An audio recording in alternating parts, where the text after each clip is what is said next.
Hello दोस्तों, स्वागत है आप सभी का धीराज क्लासेस के यूट्यूब चैनल पर। और गाइस, जैसा कि आप लोग जानते हैं केवीएस पीआरटी म्यूजिक के इंटरव्यूज स्टार्ट हो चुके हैं और अगर मैं इनको ओवरऑल रिव्यू करूं तो बहुत सारे सिचुएशनल क्वेश्चंस पूछे जा रहे हैं। हर चीज को क्लासरूम प्रैक्टिस से जोड़ा जा रहा है। तो एक इसी तरह का सिचुएशनल क्वेश्चन मैं आज आपसे पूछ रहा हूं। एक बच्चा पढ़ाते समय क्लास को बहुत डिस्टर्ब करता है, तो उसके लिए आप क्या स्टेप्स लेंगे? देखो, ये जो क्वेश्चन है ना, इसका आंसर बहुत सारे बच्चे देते हैं, लेकिन इसका जो कंप्लीट आंसर है उसके बारे में अगर मैं बात करूं तो देखिए, क्वेश्चन आपसे इंटरव्यूअर इस तरह से पूछ सकता है, one of your class students always disturb the whole class during teaching, what will you do? आप क्या करेंगे या फिर what steps will you take? अब देखो, मैं आपको यहां पर एक चीज बताना चाहूंगा। जितने भी बच्चों सारे सिचुएशनल क्वेश्चंस होते हैं, उनमें जो हमारे स्टेप्स रहते हैं वो स्टेप वाइज रहते हैं। यानी कि सबसे पहले हम क्या करेंगे, सेकंड स्टेप हमारा क्या होगा, तो हमेशा ये स्टेप बाय स्टेप होता है। तो एक बार उसको देख लीजिए ताकि आपके सामने कोई भी सिचुएशनल क्वेश्चन आता है आप उसको अच्छे से आंसर दे पाएंगे। देखिए, सबसे पहले अगर आप इसका आंसर दे रहे हैं, sir first of all I will talk to the child और student and ensure that he और she don't have any health problem like stomach pain और एनी हेल्थ प्रॉब्लम। तो सबसे पहले आपको एंश्योर करना है कि बच्चे को कोई भी फिजिकल प्रॉब्लम या फिर हेल्थ प्रॉब्लम ना हो सकता है उसको कोई हेल्थ प्रॉब्लम हो, उसको कोई इरिटेशन हो, स्टमक पेन हो, जिसकी वजह से वो क्लास में बार बार डिस्टर्ब हो रहा है और बाकियों को भी डिस्टर्ब कर रहा है। सेकंड स्टेप आपका क्या होगा?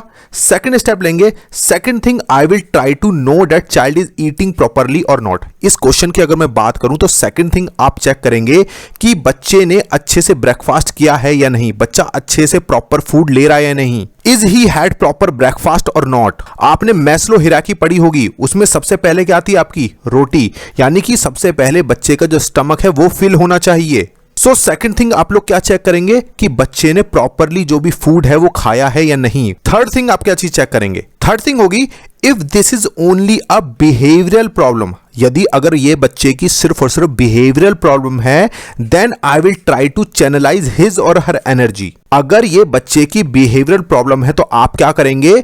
उसकी एनर्जी को चैनलाइज करेंगे, उसकी एनर्जी को डाइवर्ट करेंगे दूसरी दिशा में। देखो, ये जो लाइन मैं बोल रहा हूं ये एक बहुत ही अच्छी लाइन है और एक इंप्रेसिव लाइन है ड्यूरिंग इंटरव्यू। अब उस बच्चे की एनर्जी को हम कैसे चैनलाइज करेंगे, ये आपसे क्रॉस क्वेश्चन बन सकता है।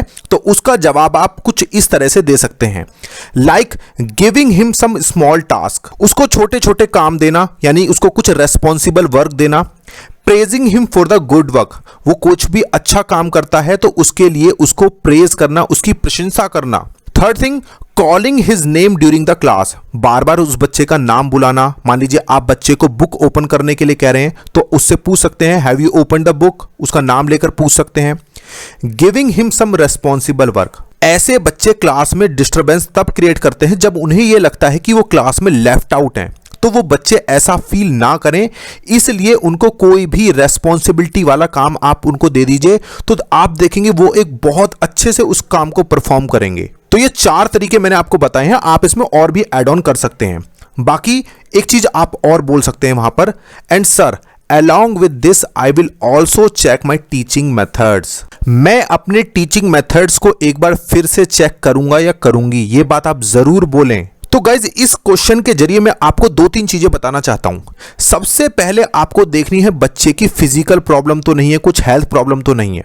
सेकंड थिंग, आपको उसका सोशल बैकग्राउंड चेक करना है। ये आप कैसे कर सकते हैं? बच्चों के पेरेंट्स से बात करके। कोई भी सिचुएशनल प्रॉब्लम हो, आप उसको इसी तरीके से स्टेप बाय स्टेप इसी तरीके से टैकल करेंगे। थर्ड थिंग, जो भी वो सिचुएशन है उसके अकॉर्डिंग जो आप स्टेप ले सकते हैं, क्लासरूम में स्टेप ले सकते हैं, फिर वो थर्ड स्टेप में यहां पर आ जाएंगे। तो गाइज, कोई भी सिचुएशन है, आपको अपनी जो अप्रोच रखनी है वो होनी चाहिए, आपकी चाइल्ड सेंटर्ड अप्रोच होनी चाहिए। अगर इंटरव्यू में कोई भी साइकोलॉजिस्ट बैठता है तो इस तरह के क्वेश्चन आपसे पूछकर यही चेक करना चाहते हैं कि जो आपकी अप्रोच है प्रॉब्लम्स को सॉल्व करने की, वो बच्चे के लिए चाइल्ड फ्रेंडली है या नहीं है, चाइल्ड सेंटर्ड है या नहीं है। तो हमेशा आप इस क्रम को फॉलो कीजिए, आपका आंसर हमेशा इंप्रेसिव लगेगा। और बच्चे की कोई भी प्रॉब्लम है उसकी एनर्जी को हमेशा चैनलाइज कीजिए। ठीक है गाइज, अगर वीडियो अच्छी लगी है तो प्लीज लाइक कर दीजिए, शेयर कीजिए और कमेंट करके जरूर बताइए। या फिर और कोई सिचुएशन बेस्ड क्वेश्चन आपके दिमाग में आ रहा है तो आप मुझसे कमेंट बॉक्स में पूछ सकते हैं।